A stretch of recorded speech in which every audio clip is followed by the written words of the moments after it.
کہ جو زکوٰۃ ادا نہیں کرتا اسلام میں اس کی کیا سزا ہے، اسلام کا اس کے بارے میں کیا حکم ہے، اسلام کی اس کے بارے میں کیا تعلیمات ہیں۔ میرے بھائیو، علماء کرام کا اس بات پہ اتفاق ہے، علماء کرام کا اس بات پہ اجماع ہے کہ جو زکوٰۃ کے وجوب کا منکر ہے، جو زکوٰۃ کی فرضیت کو نہیں مانتا، وہ کافر ہے، کیونکہ وہ کتاب و سنت کا منکر ہے۔ اس مسئلے پہ علماء کرام کا اتفاق ہے کہ جو زکوٰۃ کو واجب نہیں مانتا، جو کہتا ہے زکوٰۃ واجب ہی نہیں، زکوٰۃ فرض ہی نہیں، دینا نہ دینا بات کی بات ہے، میں اسے فرض ہی نہیں مانتا، تو ایسا آدمی تمام علماء کرام کے نزدیک کافر ہے، دائرہ اسلام سے خارج ہے۔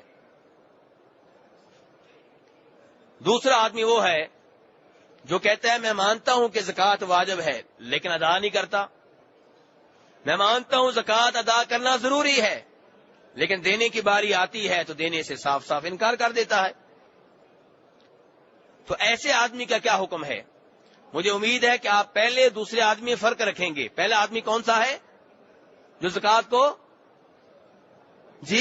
واجب مانتا ہی نہیں، کہتا ہے زکوٰۃ ادا کرنا ضروری ہے ہی نہیں، اور دوسرا وہ ہے جو کہتا ہے ٹھیک ہے مانتا ہوں واجب ہے فرض ہے لیکن دینے کی باری آتی نہیں دیتا۔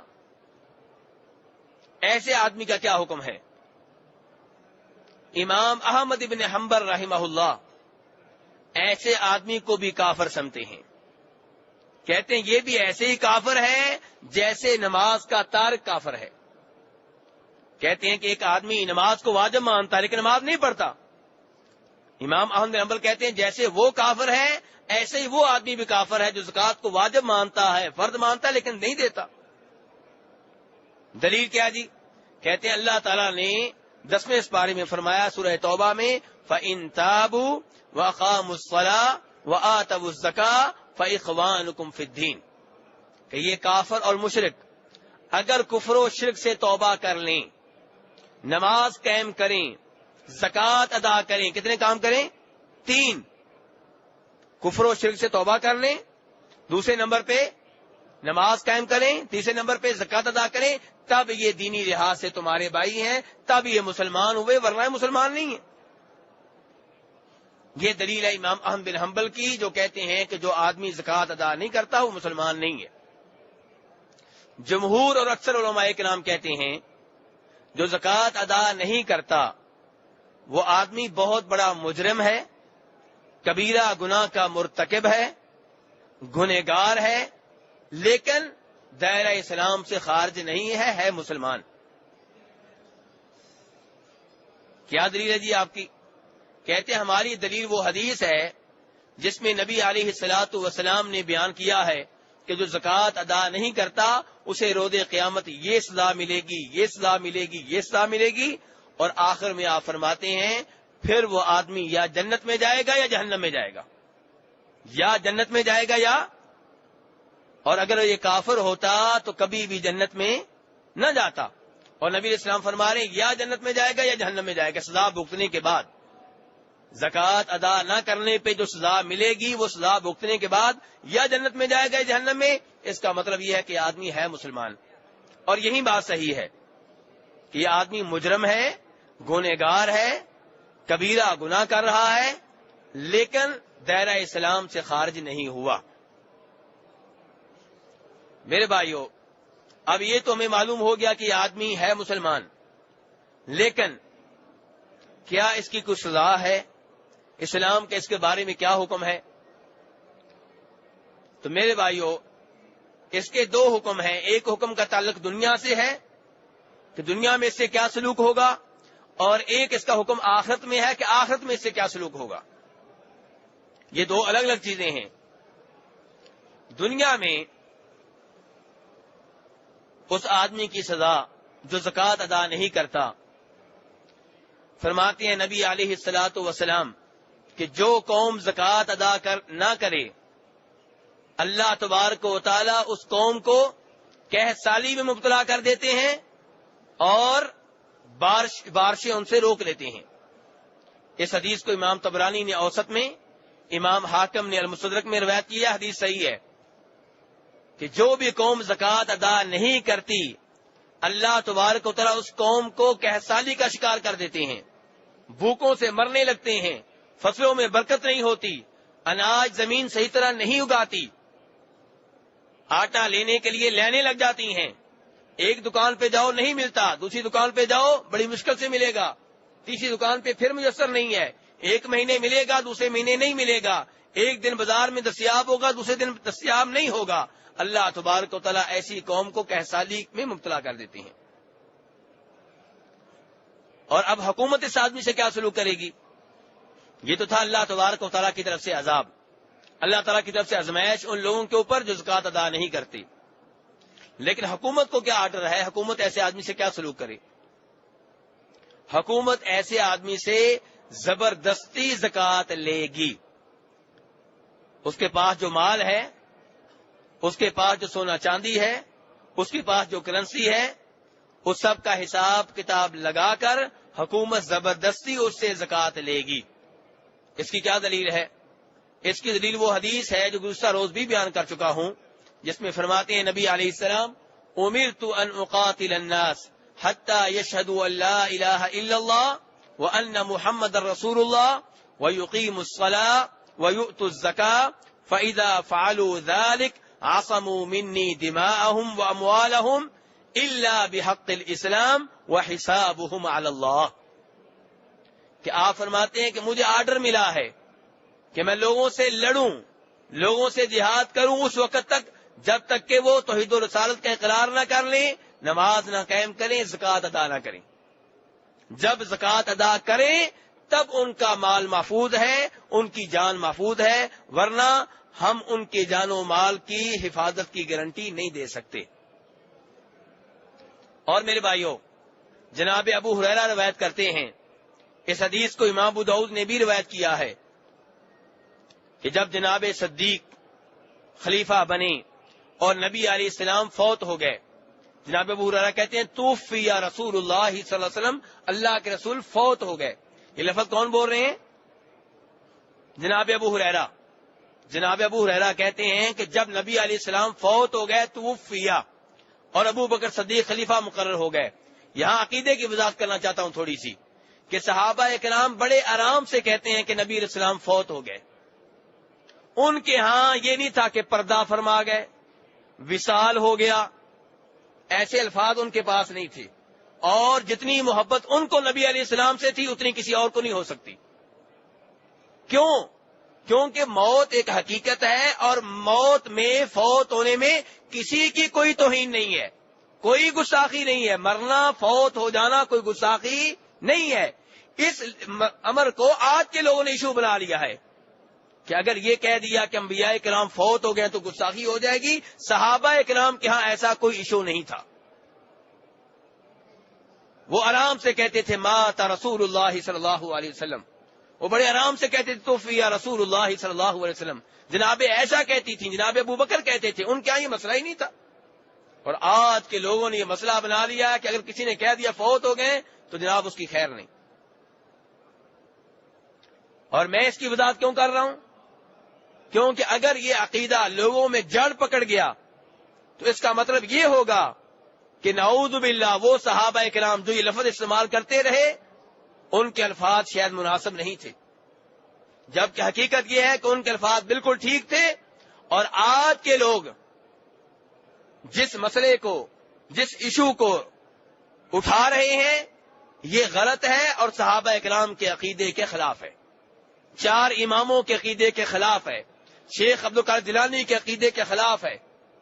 حقائق کو تبدیل کیا جا رہا ہے اور نئے عقائد کو پرانے عقائد کی جگہ پہ ٹھونسنے کی ناکام کوشش کی جا رہی ہے۔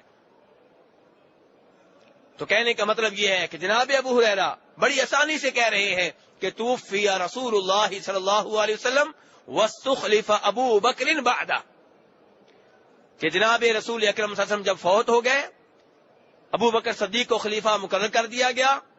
اب آپ جانتے ہیں کہ ان دنوں کئی لوگ اسلام چھوڑ گئے، مرتد ہو گئے، جن کے دلوں میں اسلام کی تعلیمات داخل نہیں ہوئی تھیں، جو صرف اسلام کی عزت دیکھ کر، اسلام کی ظاہری فتوحات کو دیکھ کر مسلمان ہوئے تھے۔ اسلام کی تعلیمات کا گہرائی سے مطالعہ نہیں کیا تھا، ان میں سے کئی لوگ مرتد ہو گئے، اور کئی لوگ ایسے تھے جنہوں نے زکوٰۃ دینے سے انکار کر دیا.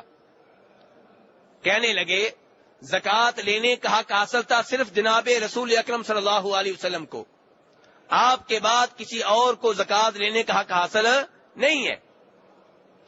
تب جناب صدیق نے اعلان کیا تھا، کہا تھا واللہ لأقاتلن من فرق بین الصلاة والزکاة، کہ اللہ کی قسم میں اس سے لڑوں گا، میں اس سے جہاد کروں گا جو نماز اور زکوٰۃ کے درمیان فرق کرے گا. جیسے نماز فرض ہے ایسے ہی زکوٰۃ فرض ہے، جیسے میرے اوپر واجب ہے کہ میں اس سے لڑوں جو نماز پڑھنے سے انکار کرتا ہے، ایسے ہی میرے اوپر واجب ہے کہ میں اس سے لڑوں جو زکوٰۃ دینے سے انکار کرتا ہے. جناب عمر فاروق آ رہے ہیں، وہ عمر فاروق جن کو بظاہر جناب صدیق سے زیادہ بہادر سمجھا جاتا ہے، لیکن وہ اس موقع پہ کیا کہہ رہے ہیں، ابو بکر حالات اچھے نہیں ہیں، آپ تھوڑی سی نرمی کریں. آپ ایسے لوگوں سے کیسے لڑیں گے جنہوں نے کلمہ پڑا ہوا ہے، آپ ان کے اوپر تلوار کیسے چلائیں گے؟ لیکن جناب صدیق کیا کہہ رہے ہیں آگے سے، واللہ لو منعونی عقالا كانوا يؤدونه الى رسول اللہ صلی اللہ علیہ وسلم لقاتلتهم على منعه، کہ عمر سن لو، یہ لوگ رسول اکرم صلی اللہ علیہ وسلم کو زکوٰۃ دیا کرتے تھے، زکوٰۃ میں بکریاں بھی دیتے تھے، گائے بھی دیتے تھے، اونٹنیاں بھی دیتے تھے. اگر یہ لوگ مجھے زکوٰۃ میں بکریاں دے دیں، اونٹنیاں دے دیں، گائے دے دیں، لیکن وہ رسی جو بکری کی گردن میں ہے وہ دینے سے انکار کر دیں، اللہ کی قسم میں اس کی خاطر بھی لڑوں گا.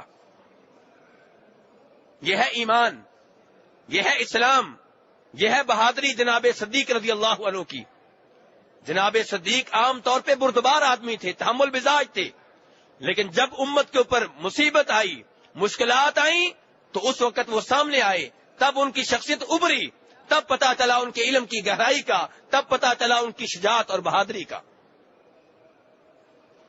جب نبی علیہ السلام فوت ہوئے تھے، جناب عمر فاروق جیسے آدمی نے یہ ماننے سے انکار کر دیا تھا کہ نبی علیہ السلام فوت ہو چکے ہیں.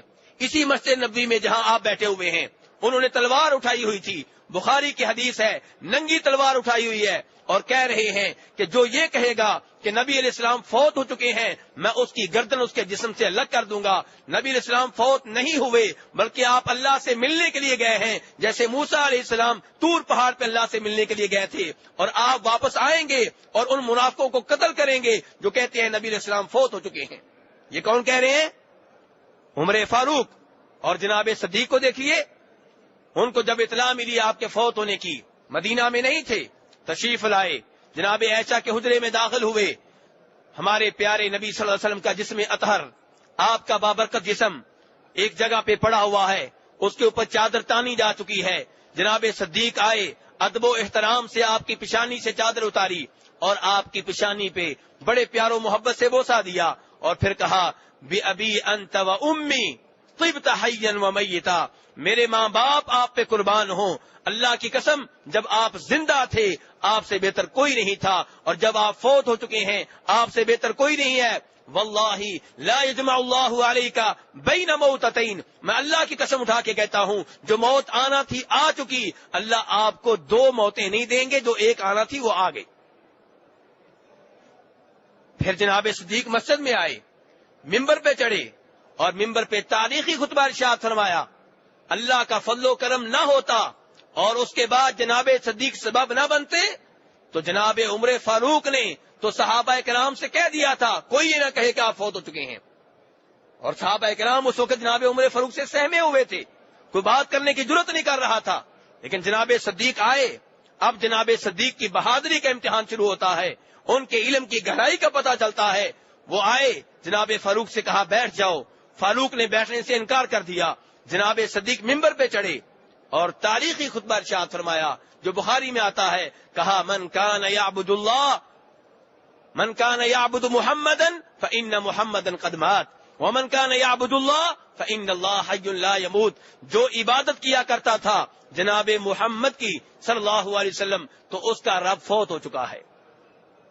جو عبادت کرتا تھا جناب محمد کی تو اس کا رب، اس کا معبود فوت ہو چکا. اور جو عبادت کرتا ہے اللہ کی تو اللہ زندہ ہے، اللہ کے اوپر کبھی موت نہیں آئے گی۔ اس کے بعد جناب صدیق نے وہ 2 آیتیں پڑھی جن میں آپ کے فوت ہونے کا ذکر ہے، انک میت و انہم میتون افإن مات او قتل۔ جب یہ 2 آیتیں پڑھی جناب فاروق نے یہ آیتیں سنی، آپ کے فوت ہونے کا یقین ہو گیا۔ اب پتا چل گیا کہ آپ فوت ہو گئے ہیں۔ اب افسوس سے زمین پہ گر پڑے اور بعد میں کہا کرتے تھے جب وہ میں نے آیتیں صدیق کے منہ سے سنی مجھے ایسے لگا کہ جیسے ابھی نازل ہو رہی ہوں۔ کہنے کا مطلب یہ ہے کہ اللہ کے فضل و کرم کے بعد امت کو کس نے سنبھالا؟ جناب صدیق رضی اللہ عنہ نے۔ تو جناب صدیق جب خلیفہ مقرر ہوئے ہیں، مدینہ کے دائیں بائیں فتنے ہی فتنے، فساد ہی فساد، ادھر مرتد ہیں، ادھر مسلمہ کذاب کو نبی ماننے والے ہیں، ادھر زکات سے انکار کرنے والے ہیں، ادھر رومیوں سے خطرہ ہے، آزمائشیں ہی آزمائشیں ہیں، فتنے ہی فتنے ہیں، مشکل دور ہے۔ آج کے لوگ کیا کہتے ہیں؟ اسلام نافذ تو کر دیں لیکن حالات بڑے خراب ہیں۔ جناب صدیق کو عمر فاروق مشورہ دے رہے ہیں، کبھی کہتے ہیں کہ آپ جو زکات کے منکر ہیں ان سے نہ لڑیں، حالات بہت خراب ہیں، وہ کلمہ پڑھتے ہیں، چھوڑ دیں ان کو فی الحال۔ اور کبھی جناب فاروق جیسے لوگ یہ کہتے ہیں کہ رومیوں سے فی الحال لڑائی نہ لڑیں، حالات اچھے نہیں ہیں، بعد میں ان سے لڑ لیں گے، پہلے مدینے کو سنبھال لیں۔ ابو بکر صدیق کہتے ہیں نہیں، اللہ کی قسم وہ لشکر جس کو اللہ کے رسول نے مدینہ سے روانہ کر دیا تھا میں اس کو روانہ کر کے رہوں گا۔ اگر مجھے پتا چل جائے کہ لوگ ہمیں قتل کر دیں گے، نیست و نابود کر دیں گے، ہماری لاشیں مدینہ میں پڑی ہوں گی، پرندے آ کے ہمارا گوشت نوچ لیں گے، میں پھر بھی اس لشکر کی روانگی کو مؤخر نہیں کر سکتا جس لشکر کی روانگی کا حکم رسول اکرم صلی اللہ علیہ وسلم دے چکے ہیں۔ یہ ہے ایمان، یہ ہے اسلام۔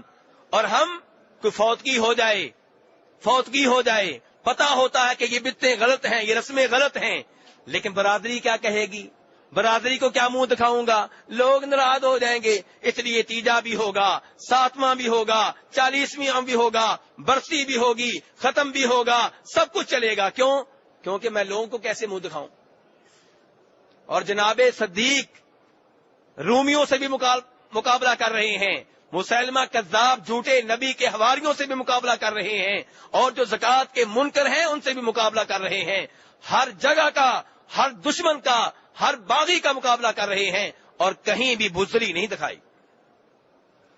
تو کہنے کا مطلب یہ ہے، میرا موضوع کیا ہے؟ زکات۔ کہ زکات اگر کوئی ادا نہ کرے حکومت زبردستی لے گی۔ اسی لیے جناب فاروق کہہ رہے ہیں کہ زکات کی شکل میں جو رسی بنتی ہے اگر یہ لوگ وہ بھی دینے سے انکار کریں گے تو میں ان سے لڑوں گا۔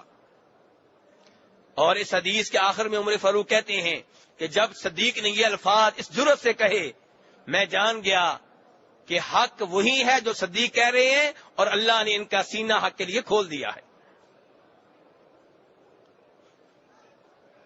اور میرے بھائیوں، حکومت کو یہ بھی حق حاصل ہے کہ جو زکات ادا نہ کرے اس سے زبردستی زکات بھی لی جائے، اور جرمانے کے طور پہ اس کی آدھی جائیداد بحق سرکار ضبط کر لی جائے۔ حکومت کو یہ حق حاصل ہے۔ ابو داؤد کی روایت ہے، نبی علیہ السلام نے فرمایا جو زکات ادا نہیں کرے گا ہم زکات بھی لیں گے اور اس کا آدھا مال بھی لے لیا جائے گا۔ یہ تو تھا میرے بھائیو دنیا میں۔ اب آخرت میں اس آدمی کی کیا سزا ہے جو زکات ادا نہیں کرتا؟ میرے بھائیو، ہو سکتا ہے آپ میں سے کئی بھائی ایسے ہوں جو میری یہ گفتگو یہ سوچ کے سن رہے ہوں کہ کسی اور کے لیے ہے، میرے اوپر تو زکات ہے ہی نہیں۔ کتنے ہی لوگ ہیں جو سمجھتے رہتے ہیں کہ میرے اوپر زکات نہیں ہے۔ نہیں، جب آپ غور سے دیکھیں گے تو زکات آپ کے اوپر بھی ہوگی۔ اور میرے وہ دوست جو زکات کو جرمانہ سمجھتے ہیں ان سے بھی میری گزارش یہ ہے کہ اپنے نظریے کو تبدیل کریں۔ زکات جرمانہ نہیں، اعزاز ہے، زکات سعادت ہے، اور زکات ادا کرتے ہوئے اللہ کا شکر ادا کریں کہ اللہ نے آپ کو ان میں سے نہیں بنایا جو رمضان کے مہینے میں لوگوں کے پیچھے پیچھے پھر رہے ہیں مانگنے کے لیے۔ اللہ نے آپ کو مال دیا ہے، دینے والوں میں سے بنایا ہے۔ اگر اللہ کی اس نعمت کا شکر نہیں کریں گے تو اللہ حالات کو تبدیل کرنے پہ قادر ہیں۔ اگر آج آپ سمجھتے ہیں کہ 1 لاکھ میں سے اگر 2500 دوں گا تو میرا مال کم ہو جائے گا، تو اللہ تعالیٰ وہ لاکھ لینے پہ بھی قادر ہیں۔ آپ 250 روپیہ نہیں نکال رہے، اللہ لاکھ لینے پہ بھی قادر ہے. اس لیے اللہ کا شکر ادا کریں کہ اللہ نے آپ کو ان میں سے بنایا جن کے مال میں زکوٰۃ واجب ہو رہی ہے. کہیں الحمدللہ، یا اللہ تیرا شکر ہے. برحال میرے بھائی، جو زکوٰۃ ادا نہ کرے روز قیامت، اس سے کیا سلوک ہوگا، شریعت میں اس کے لیے کیا وعید آئی ہے، میں اس بارے میں آپ کے سامنے 2 حدیثیں رکھوں گا. پہلی حدیث وہ ہے جسے امام بخاری نے روایت کیا ہے، اور جو صحابی اسے نقل کر رہے ہیں ان کا نام ہے جناب ابو ہریرہ رضی اللہ تعالیٰ عنہ. کہتے ہیں کہ فرمایا نبی علیہ السلام نے، من آتاہ اللہ مالا فلم یؤدی زکاتہ مثل له شجاعا اقرع له زبیبتان، کہ روز قیامت انسان کا وہ مال جس کی زکوٰۃ ادا نہیں کرتا تھا وہ گنجے سانپ کی شکل میں سامنے آئے گا، اور اس کی آنکھوں کے اوپر 2 نقطے ہوں گے. یہ سانپ کون سا سانپ ہوتا ہے؟ جو بہت زہریلا ہوتا ہے. تو فرمایا اس کا مال گنجے سانپ کی شکل اختیار کر جائے گا جس کی آنکھوں کے اوپر 2 نقطے ہوں گے، اور اس سانپ کو اس کے گلے کا توق بنا دیا جائے گا، ہار بنا دیا جائے گا. اس کے گلے میں وہ لڑکا ہوا ہے اور اس کے جبڑوں پہ، اس کی باچھوں پہ اسے ڈس رہا ہے، اور اسے کہے گا انا کنزو کا انا مالو کا. وہ کہے گا بھی تو کون ہے، میرے پیچھے کیوں پڑ گیا ہے؟ وہ کہے گا میں تمہارا مال ہوں، میں تمہارا وہ خزانہ ہوں جس میں سے تم اللہ کی راہ میں خرچ نہیں کرتے تھے، جس میں سے تم زکوٰۃ نہیں دیتے تھے، جس کے اوپر تم سام بن کر بیٹھے رہے، میں وہی تمہارا خزانہ ہوں، سام بن کے تمہارے سامنے آیا ہوں. اور اس کے بعد نبی علیہ السلام نے اپنی اس حدیث کی تائید میں یہ آیت پڑھی، وَلَا يَحْسَبَنَّ الَّذِينَ يَبْخَلُونَ بِمَا آتَاهُمُ اللَّهُ مِنْ فَضْلِهِ هُوَ خَيْرًا لَهُمْ بَلْ هُوَ شَرٌّ لَهُمْ سَيُطَوَّقُونَ مَا بَخِلُوا بِهِ يَوْمَ الْقِيَامَةِ. کہ وہ لوگ جن کو اللہ نے اپنے فضل سے مال دیا ہے، مال جو مجھے اور آپ کو ملا ہے کس سے ملا ہے؟ اللہ کے فضل سے. یہ نہیں سمجھنا چاہیے میرا ہنر ہے، میری ذہانت ہے. ذہین تم سے زیادہ پڑے ہوئے ہیں، ان کے پاس مال نہیں ہے، وہ نوکریاں کر رہے ہیں، لوگوں کے گھروں میں نوکر بنے ہوئے، فیکٹریوں میں نوکر بنے ہوئے ہیں، تم سے زیادہ ذہین ہیں. کتنے ایسے لوگ ہیں جن کے پاس ہنر تم سے زیادہ ہے، کتنے ایسے لوگ ہیں جو قد و قامت میں تم سے آگے ہیں، کتنے ایسے لوگ ہیں جو بات چیت میں تم سے آگے ہیں، لیکن مال و دولت کے لحاظ سے پیچھے ہیں. تو آپ کو مال کس نے دیا ہے؟ اللہ نے دیا ہے. اللہ کہتے ہیں جن کو میں نے مال دیا اور وہ اس میں کنجوسی کر رہے ہیں، اس میں سے خرچ نہیں کرتے، وہ یہ نہ سمجھیں کہ یہ کنجوسی ان کے لیے بہتر ہے، بل ہوا شر لہم، بلکہ یہ کنجوسی ان کے لیے وبال جان بن جائے گی. یہ مال تو کی شکل میں ان کے گلے کا ہار بنا دیا جائے گا. اور میرے بھائیوں، یہاں سے ایک اور مسئلہ بھی جانیں کہ نبی علیہ السلام اپنی تقریر میں، اپنی تبلیغ میں، اپنی بات کی تائید میں کیا پڑھ رہے ہیں؟ جی قرآن. کیا کون سی آیت پڑھی آپ نے؟ قرآن کی آیت پڑھی ہے. تو میرے بھائیوں، اس لیے میں بار بار گزارش کرتا ہوں تبلیغ کریں، لوگوں کو دعوت دیں. یہ کام بہت اچھا ہے، لیکن تبلیغ کس کی کریں؟ قرآن کی کریں، نبی علیہ السلام کی صحیح احادیث کی کریں. حالانکہ نبی علیہ السلام کی اپنی بات حجت ہے، آپ کی اپنی بات میں پاور ہے. آپ اگر قرآن پاک کو تائید میں نہ پڑھیں تو کوئی مسئلہ نہیں ہے، لیکن پھر بھی آپ قرآن پڑھ رہے ہیں. تو میں اور آپ جب تبلیغ کرتے ہیں تو ہم کیوں تبلیغ میں سارا وقت قصے کہانیوں میں گزار دیتے ہیں؟ کبھی اس کا خواب، کبھی اس کی کہانی، کبھی اس کا کرشمہ، کبھی اس کی کرامت، سچی جھوٹی. یہ تبلیغ ہے؟ یہ لوگوں کو ہم کیا دینا چاہ رہے ہیں؟ اور اگر کوئی روایت بیان کرتے بھی ہیں تو من گڑت، یعنی کہ اگر کوئی حدیث بیان کرتے بھی ہیں تو وہ جو من گڑت ہوتی ہے، خود ساختہ ہوتی ہے، نبی علیہ السلام نے نہیں کہی ہوتی. تو میرے بھائیو، نبی علیہ السلام سے ہر چیز سیکھیں، زکوٰۃ کے مسائل بھی سیکھیں، زکوٰۃ کے احکام بھی سیکھیں، طریقہ تبلیغ بھی سیکھیں. تو بہرحال یہ ایک حدیث تھی جس سے پتا چلتا ہے کہ جو زکوٰۃ ادا نہ کرے اس کا روز قیامت انجام کیا ہوگا. دوسری حدیث، اسے بھی روایت کرنے والے جناب ابو ہریرہ ہیں، اور امام مسلم نے اسے اپنی حدیث کی کتاب میں جگہ دی ہے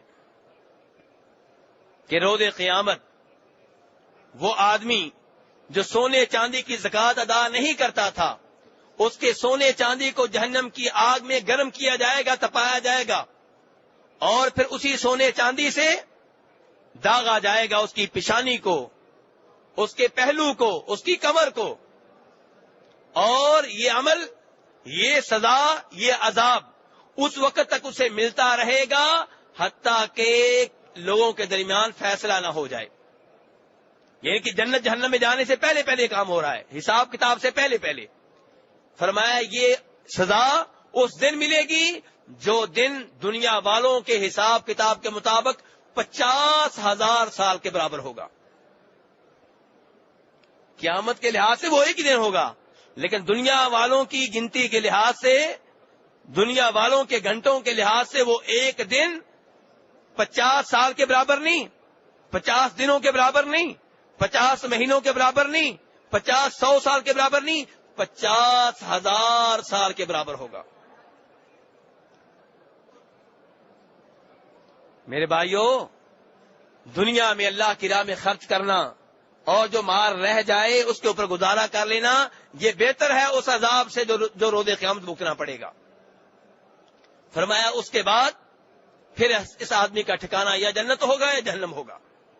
فرمایا ایسے ہی وہ آدمی جو بکریوں کی زکوٰۃ ادا نہیں کرتا تھا، اسے روز قیامت ایک چٹیل میدان میں لٹا دیا جائے گا، اوندے منہ لٹا دیا جائے گا، اور اس کی بکریاں باری باری اس کے اوپر چڑھیں گی، اسے سینگ ماریں گی، اور کوئی بھی بکری ایسی نہیں ہوگی جس کا سینگ نہیں ہوگا. ہر بکری سینگ مارے گی، اور جب بکریاں ختم ہو جائیں گی دوبارہ یہ عمل شروع کر دیں گی، اور یہ عذاب اسے ہوتا رہے گا اس دن جو دن 50,000 سال کے برابر ہوگا، حتیٰ کہ اللہ تعالیٰ لوگوں میں فیصلہ کر دے پھر یہ آدمی یہ جنت میں جائے گا یا جہنم میں جائے گا. فرمایا ایسے ہی وہ آدمی جس کے پاس اونٹ تھے اور اونٹوں کی زکوٰۃ ادا نہیں کرتا تھا، اسے بھی اوندے منہ لٹا دیا جائے گا چٹیل میدان میں، اور اس کے اونٹ باری باری اس کے اوپر چڑھیں گے، اسے رونتے رہیں گے، اور یہ عمل جاری رہے گا، یہ عذاب جاری رہے گا اس دن جو 50,000 سال کے برابر ہوگا. پھر لوگوں میں فیصلہ ہوگا، پھر اس آدمی کو جنت میں بھیجا جائے گا یا جہنم میں بھیجا جائے گا. تو میرے بھائیوں، زکوٰۃ کے معاملے میں سستی نہ کریں، زکوٰۃ کے معاملے میں کسی قسم کی کوتاہی نہ برتیں. اپنے مال کا حساب کتاب رکھا کریں. کب آپ کے پاس زکوٰۃ کا مال جمع ہوا تھا اور کب سال پورا ہوا ہے، کتنی زکوٰۃ بنتی ہے، یہ سارا حساب کتاب رکھا کریں. جب آپ کسی سے پارٹنرشپ کرتے ہیں، کسی سے مل کر کاروبار کرتے ہیں، حساب کتاب رکھتے ہیں کہ نہیں رکھتے؟ جی، باریک بینی سے حساب کتاب ہوتا ہے. تو میرے بھائیوں، غریب کا حصہ، فقیر کا حصہ آپ کے مال میں ہے. کہیں ایسا نہ ہو کہ آپ انجانے میں کھا پی لیں اور روز قیامت عذاب بھگتنا پڑے. اس معاملے میں بہت احتیاط کی جائے.